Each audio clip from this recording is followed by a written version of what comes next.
Masaya ako para sa iyo. Masaya ako para sa iyo, anak. Masaya ako. One happy family na po ulit tayo, Lola. Siyempre, kasama na rin po si Jeremy at saka si Junior. Oh. Bakit, ma? Kamusta po ba ang mga bata? May nangyari po ba? Ma? Ano ang nangyari? Okay naman ang mga bata. Okay naman. Inaalagaan sila ni Meldy at ni Nanette.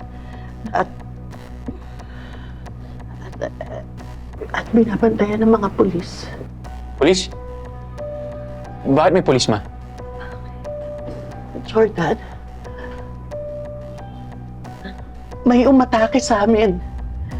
At gusto nilang kunin si Junior. Hindi rin kita hahayaan na sumaya kasama si Christy. Alam mo kung anong gagawin ko? Uunahin kong patayin yung anak mong si Tori. Tapos, isusunod ko yang si Christy.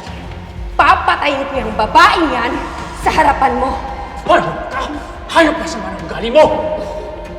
And then after that, I'm just gonna go get my son. At magpapakalayo-layo na kami. Hindi kami tatagumpay. Sorry, pero hinihintay ko na lang ang tawag ng mga tao.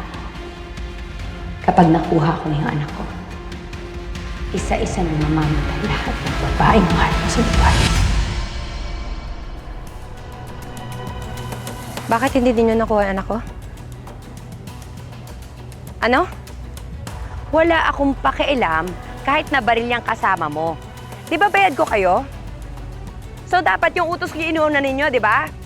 Ang utos ko, kunin ninyo yung anak ko. Kailangan makuha ko si Junior. Alam mo mga wala talaga kayong kwenta eh. Mga inutil! Stop!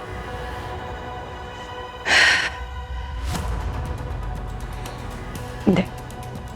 Hindi ako papayag. Nakuha na nga nila lahat. Hindi ako papayag. Pati anak ko makukuha pa ninyo. Mga walang iya! Mga buwisan!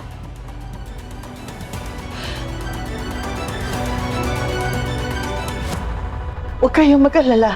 Okay ang mga bata. Okay sila. Hindi nagtagumpay ang mga kidnappers. Salamat sa Diyos, nandun si Usa at si Quago nung nangyari yun.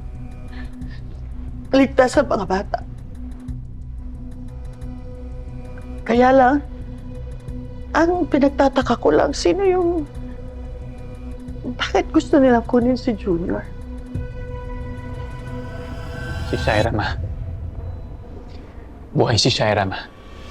Si Shaira? Si Shaira yung nagpadala ng mga kidnappers niya para kunin yung anak niya. Paano nangyari yun? Bakit buhay si Shaira? Ang ibig ko sabihin, bakit